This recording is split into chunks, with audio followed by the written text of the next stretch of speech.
Peuple congolais, bonjour. De partout, Binoboza, Tokutani, les sous sous les lots. Et ça, le 8 décembre 2025. Alors, on a bino Tokutana, rapona tout solo, la paix, tout partagé sur Mboga Nabiso. Bangona bazatro. Bao balingi mboka ibunga bazatro. Alors, Tokutana, rabou, tout sololi. Tu pèses une information sur Mboka. Après, ça va. Alors, ça l'a pris. Linga Congo, Linga pendo no Congolais. Tika loyenge ya tribalisme na makamiso zangatina. Awa na mukila muntu azala na lupa na éternalité. Après un temps, nous allons partir. Te na mukila te rinde ko beta tour kaka. Te ko beta tour après ce tourno ici le quai. Alors tika tribalisme, tika baramobo, tika donc tika bilo muzangatina, donc tu écris très mal ton nom dans l'histoire. Linga Congo défendre peine de nos Congolais. Tozo solo la sir Mboka Nabiso. Boyebi ke après signature et accord entériné par Félix Antoine Tshisekedi et le tueur Paul Kagame, Bitumba et Pelaki lisusu makasi. Pelaki lisusu makasi na Kamanyola. Et Pelaki lisusu makasi na Katokota. Et Pelaki lisusu makasi na Kaziba, ainsi de suite. Landangai. Vu le nombre de pertes en vies humaines, vu le nombre de pertes en vies humaines, en matériel, vu la frappe de l'armée burundaise sur le rebelle du M23, les assaillants se décider pour se retirer na Kaziba pe na Rurambo. Mon américain, les Américains ne sont pas tes amis. Baméricain bazala kanabilo kongulungulute. Je peux vous confirmer ici que dans les jours à venir, il n'y aura plus jamais un soldat rondé sur le sol congolais. Pourquoi? Parce que les Américains de bakolo diplomatie froide, de bakolo pression diplomatique, de bakolo biloko wana, de bakolo pression, ils ont tous les leviers puissants à leur disposition pour faire une pression à qui que ce soit pour respecter ce qu'ils ont signé et ce qu'ils ont dit. Namoni batu bazolo ba o Kagame va refuser tala tamususu. Vous ne savez pas comment les États-Unis opèrent et les États-Unis agissent. Bino boyebita. Nde pourquoi vous en avez loyenge na koloba mangamo zangatina. Donc boyebage makambo ba Rwandais bako se retirer sans un moindre mot. Le FARDC et l'armée burundaise et nos vaillants patriotes Wazalendo ont récupéré Maïmingi 1, Maïmingi 2, Lumbimbi, Tchoule, Kishadu et Zibira. Libérant au lobby dimanche. Aux hommes en aventure. Si kobotu nagangai combien de Rwandais bakufi na kati ya bitumba wana. Bakufi bande wanangai seke bakosila nde. Ba récupérer Maïmingi 1, Maïmingi 2, Lumbimbi, Chalwe, Kishadu, na Zibira. Na frappe moko chirurgicale coordonnée et organisée. Baya bakufi na ndenga jeti. Ce qu'on a le binoboy. Au moins, Bitumba Oyo, ces gens ici ne réussiront jamais à atteindre Uvira. Par contre, awa boye ba soldats congolais bazo avancer na bawazalindo pona ko récupérer Bukavu na Goma.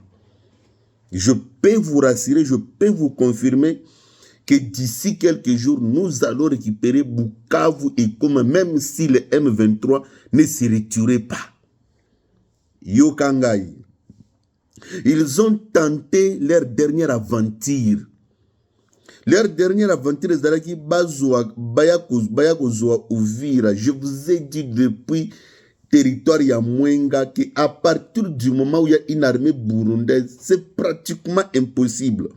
Au Moni Bagoma, Bukavu, Massisi, ils ont réussi à prendre ça. Je peux vous confirmer que c'était à 80% une complicité de notre armée.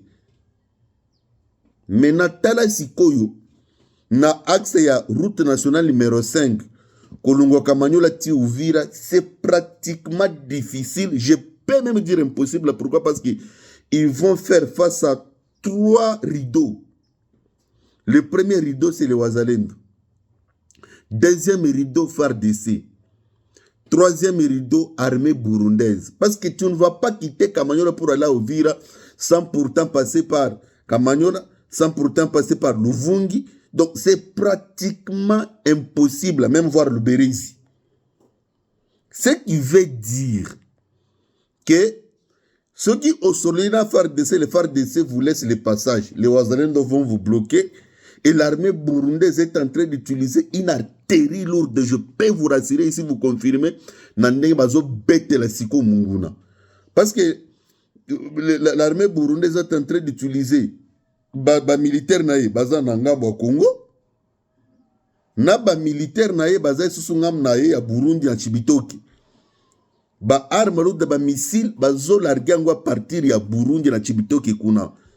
Ce qui veut dire que même si notre armée arrivait à céder, l'armée burundaise ne cédera jamais. Il va toujours infliger une lourde perte au Rwandais. Parce que pour que Bakoka Kamanyola Tiba Koma Uvira, ils sont obligés que il faut collaborer na FARDC, collaborer na Wazalendo, collaborer avec l'armée burundaise. Ce qui est pratiquement impossible pour eux. Donc, c'est impossible à collecter parce que place ouana du point de vue géographique, stratégique, militaire, barrière isa makasi. Talaborom so beti lo ba beti so lobi. Ba beti bor mo ki non ba komi na Luberizi. Na lubitala bato mi tuna bango se ki awa monani ki bazangi eluka kosala ba komi sikoyo ko kota skolo yenge. Obi epona olungwa Kamanyola okende Uvira. Kamanyola Uvira, tu es obligé de passer par route nationale numéro 5.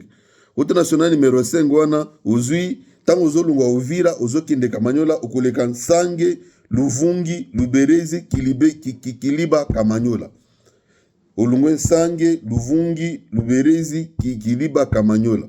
C'est que okoki kokoma na Luberezi te, soki oleki Luvungi te.